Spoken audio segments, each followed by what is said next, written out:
Hi fans of high quality entertainment. An iconic album cover and a iconic YouTuber together. I'm just joking. Yesterday on Facebook I saw a post that on Spotify they've released the very first two songs from the upcoming remixed, remastered Sgt. Pepper's Lonely Hearts Club Band album.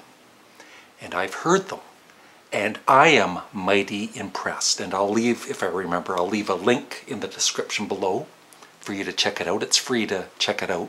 I have the premium, or whatever you call it, for Spotify, and so it's the highest quality. And it's, I don't know how the free would sound, but I think it would still sound very good. And I am very impressed. I'm so looking forward to hearing this in true stereo. And what really impressed me with Sgt. Pepper's Lonely Hearts Club Band, the song, was you can really hear the guitar in this now, like throughout the whole song.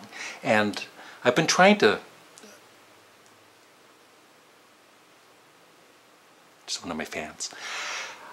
I've been trying to Google who played the lead guitar. I believe it's Paul McCartney. It sounds like Paul McCartney, but I could be wrong. But whoever's playing it, I love the guitar in this. The song has never been one of my personal favorites. I mean, I love it, but it's still not been one of my top favorites. And now I love it more than ever. And so for that song, I mean, it's just mixed perfectly. But like I said, what really stands out, besides the lead vocals, which are crystal clear now, is the lead guitar work. As for, with a little help from my friends, it wasn't quite as instant of, oh my God, what a difference in sound. But listening to it a second time, it's, yes, everything's much clearer.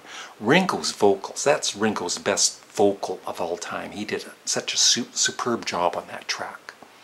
And so his vocals are up front, the background vocals are much clearer, and the instrumentation is just mixed perfectly. So once this album is released, I think this is going to be, I mean, a lot of people love the mono Sgt. Pepper, but I think this newly remixed stereo is going to be the album to listen to. I can't wait to listen to the rest of the songs, especially A Day in the Life. And since it's kind of a short video, I thought I would also mention, I wanted to talk about the Beatles Anthology. I have it on DVD. And I was just wondering your thoughts on either the DVD or the TV special, if you watch the TV special. I enjoyed it.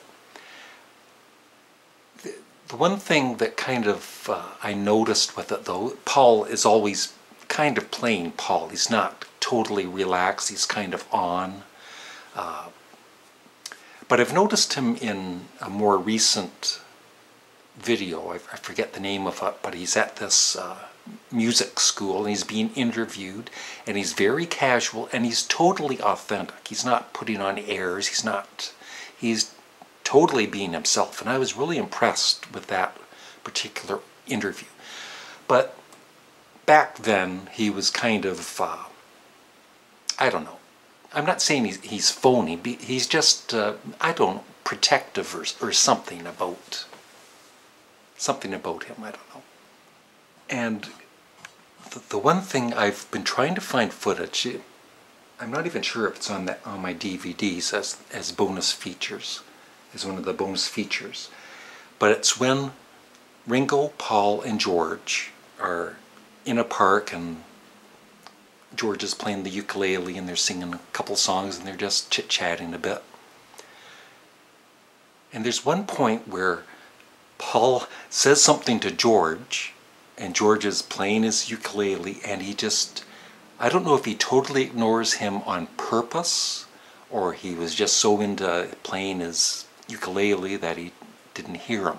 And then Paul kind of gives a look like whatever, a funny kind of look. But I've always wondered about that. And there's also a bit of footage of the three Beatles playing a couple of songs, and you can tell that George isn't quite into it, you know, I guess because the video cameras are there, and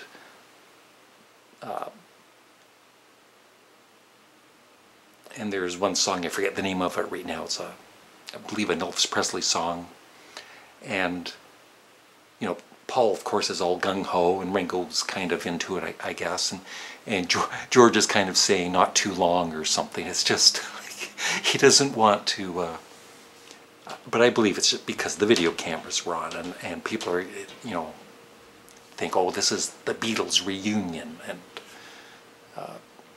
what I love about George, he was always himself. He was always authentic. He didn't take any bull from anybody.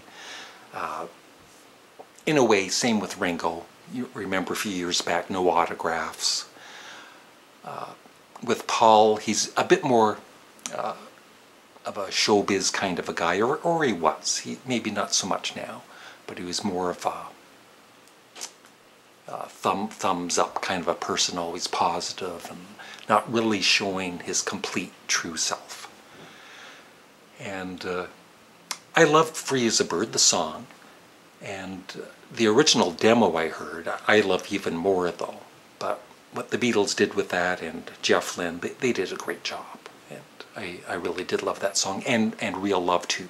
And another thing about George is there was a third song planned of one of John's songs, and George said to Paul and Ringo and I guess Jeff Lynne, my dinner's ready, said to them, you know, you didn't want to do it, the song's not good. So that's George, right? But anyway, I'd love you to check out, after my long rambling here, I'd love you to check out the 2 songs that are on Spotify, and then come back and give me your thoughts on what you've heard. Thanks for watching. Have a great day.